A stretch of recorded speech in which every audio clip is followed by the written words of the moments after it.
Hey guys, and welcome back to the channel. Got a little problem today, but really not a problem. It's an opportunity. It's an opportunity to show you guys something that you've been asking about, and that is how to replace your slave cylinder. Okay, so how do you know if your slave cylinder is bad? Well, trust me, you'll know, because your pedal will be flat. It won't go up and down properly. It'll probably go down and stay down. You won't be able to change gears. And it may even happen to you in the middle of town at a red light, which has happened to me, and that really sucks. Then you got to grind it, get it in gear, go. Hopefully you won't have to stop. That really sucks. But luckily for me, mine is not totally out yet. What had happened was I noticed that on some mornings, some of these cool mornings in fact, that when I would release the clutch, it would start to engage very, very soon. And then I would stop and I would pump it a few times, and then I would realize, oh yeah, it's fine now. So I knew I had a leak, and even my reservoir is just a tad low. But this should be straightforward. What we're gonna do is loosen this hose. Gonna take apart the two 12mm bolts. We're gonna pull it off, and I'm gonna finish unwrapping the slave cylinder from the hose. It will drain some into a pan, some of the old fluid. Then we're going to flush the fluid. Going to fill in new fluid and let it come through. We're going to gravity bleed, because I am by myself today, so we're just going to gravity bleed it. You'll learn how to gravity bleed today.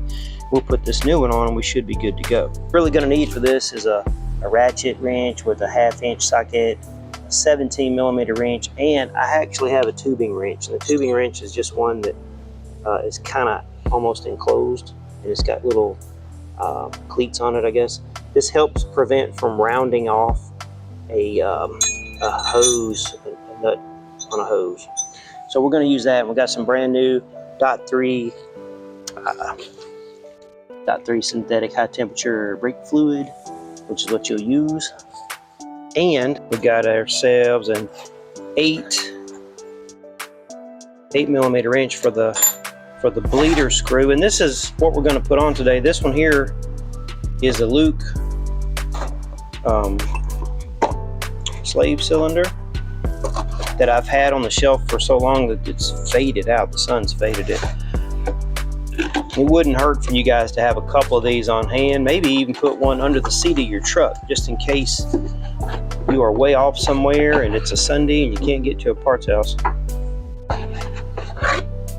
That's basically all there is to it.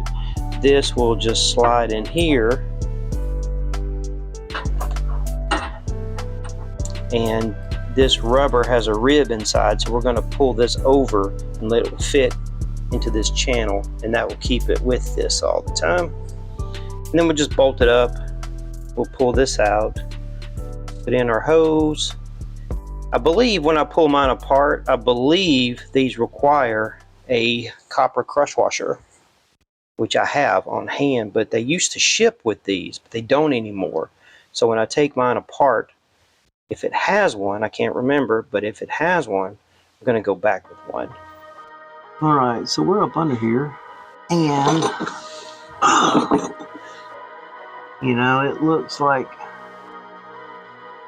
it is leaking, just barely leaking, and it's obviously, you know, kind of up in there in the seal somewhere. Sometimes these dudes will just leak everything out and put you down. I was lucky in this case. It's a very, very fine, slow leak, and I'm able to notice it and replace it while at home. Okay, what I want to do is loosen this clutch hose. Hydraulic hose. What I want to do is loosen this hydraulic hose while it's on, while it's attached, because it's going to be easier that way than holding this thing and trying to do it. And then I'm going to take it off and do the reverse, putting it back on. I'm on it good. There we go. Yeah, it is loose. Okay.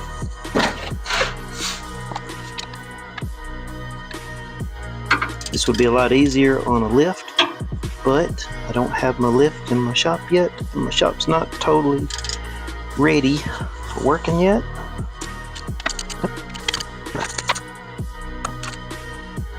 I hate when these go out. This one here is an Exceedi brand, and it was put in 2016, and it is now 23, so it's done pretty good. I am disappointed it started leaking at all.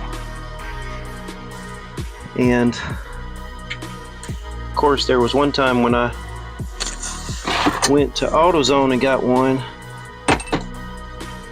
and I'm just gonna tell you, if you want to replace it every 6 months, get you a Duralast from AutoZone. But I would recommend an Exceedi or a Luke. I'm about to put that Luke on here. Yep, I do see a copper ring crush washer. You really got to have that to create a seal, or it'll get air in there. So here it is, right there. You got to have one. They don't come with them anymore, so a lot of people will put on a new slave cylinder and forget to do this and get air in there, and it leaks again. Or they won't get a pedal. The pedal will not hold real good. I'm gonna go up there and take the cap off the reservoir and see if this will speed up. It's draining on down nicely. But before I put my slave on, I'm going to run some fresh fluid through this master and just let it keep on dumping. I'm gonna waste some, yeah. I'm gonna waste some, but I'm gonna put some in there and let it just keep flushing until it's kind of clear. Then I'm gonna put on my slave. Then I'm gonna gravity bleed it.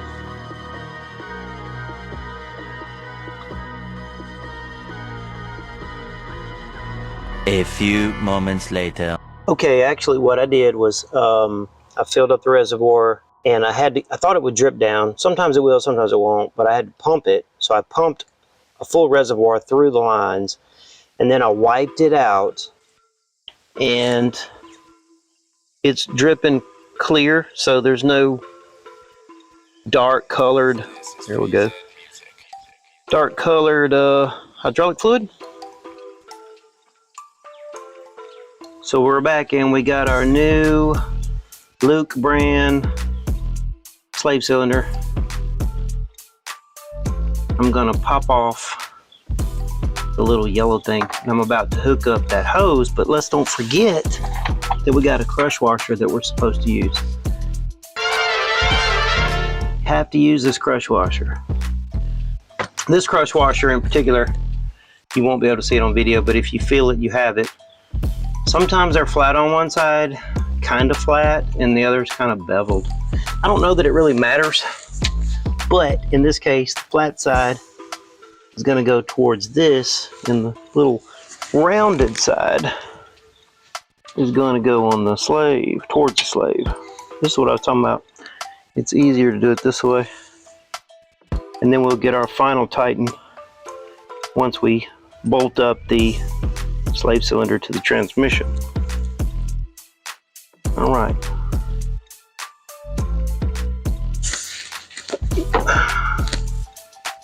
So, ooh, it's tough on my old man to do this sometimes.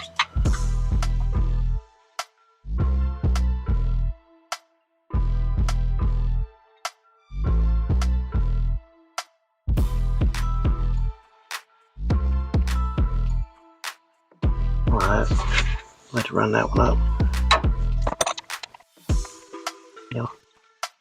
Can put a little dab of grease on this too.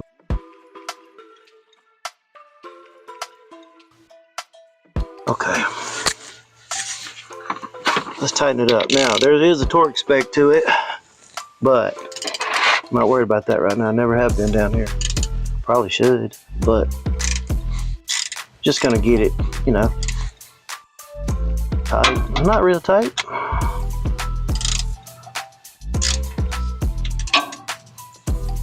You know, tight. Now to snug this dude up, let me see if I can't come from here.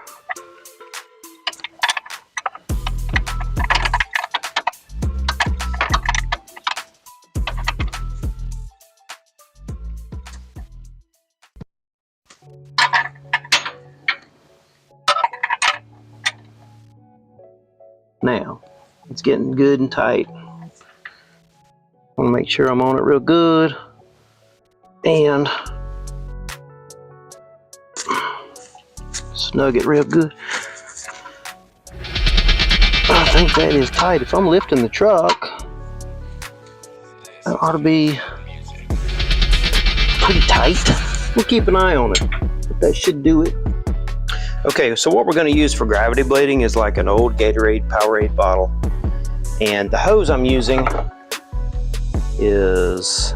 says it's 3/8 outside diameter. So if you drill a hole in this 3/8 and then you take another little bitty hole for breathing and you fish your hose in there, what you're going to do is put it all the way down into the liquid, which is brake fluid. And I got some old Chevy lug nuts, some bolts, rocks, whatever to hold it still. And basically what we're going to do, I'm going to try to stay in the frame and show you. This is the old one. What we're going to do is go under the vehicle and we're going to attach the hose. It'll fit on there so nice. Nice. And we're going to fill the reservoir of the truck up with brake fluid. And what we're going to do, the brake fluid will be coming down the line into here. And we're going to open this. We're going to crack it open. Ooh, let me do that for example purposes.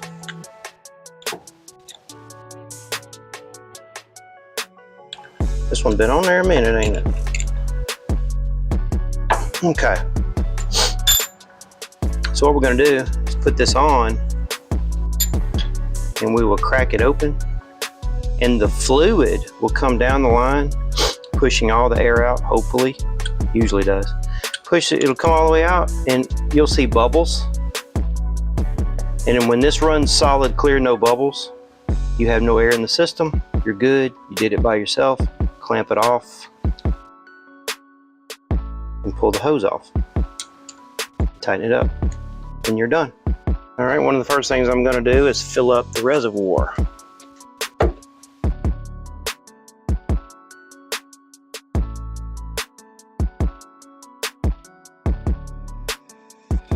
Yeah. I'm up under here with my contraption and my little 8mm wrench. Take off that rubber. Go ahead and get it started loose. Okay, good enough. Now, ooh, we almost ain't got enough height. Speaking of, so let me go get a block and stick it on the block.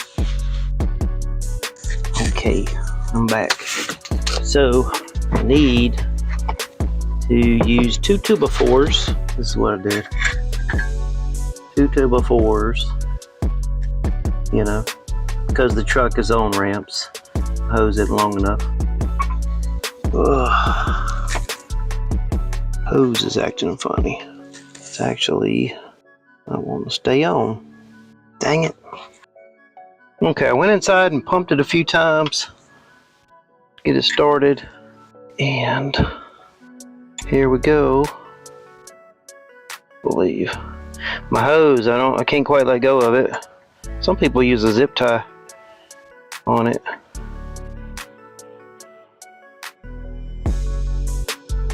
I'm starting to see some bubbles down there, but it ain't quite coming out yet. Here we go. Let me go up there and check on things. There we go. Some of it. I don't think it's staying on.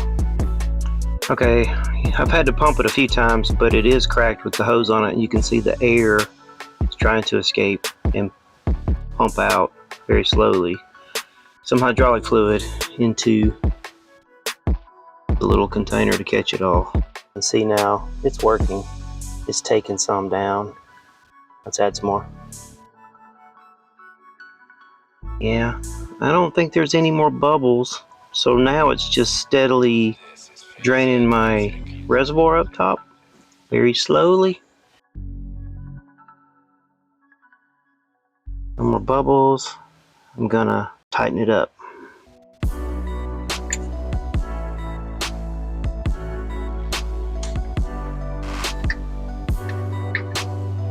me go inside, pump it a few times, and see how it feels. Okay, the pedal felt good, so I topped off the reservoir. It's all put back together. I did end up greasing the end of the shaft. I heard a little squeak. And on the bleeder, that little bleeder down there, I ended up putting the cap back on. It's tightened up. So everything's good. Pedal feels good. Pedal feels fantastic. Let's crank it up.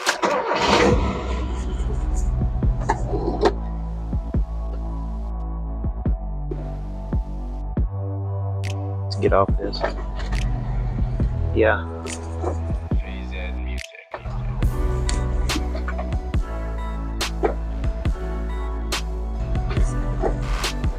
Yeah, that's how I remember it. I think we're all fixed up. All right, well, that'll do it. It's fixed. Did it all by myself, and you can too. Reservoir's tapped off. Clutch works great. Minimal amount of tools needed for this.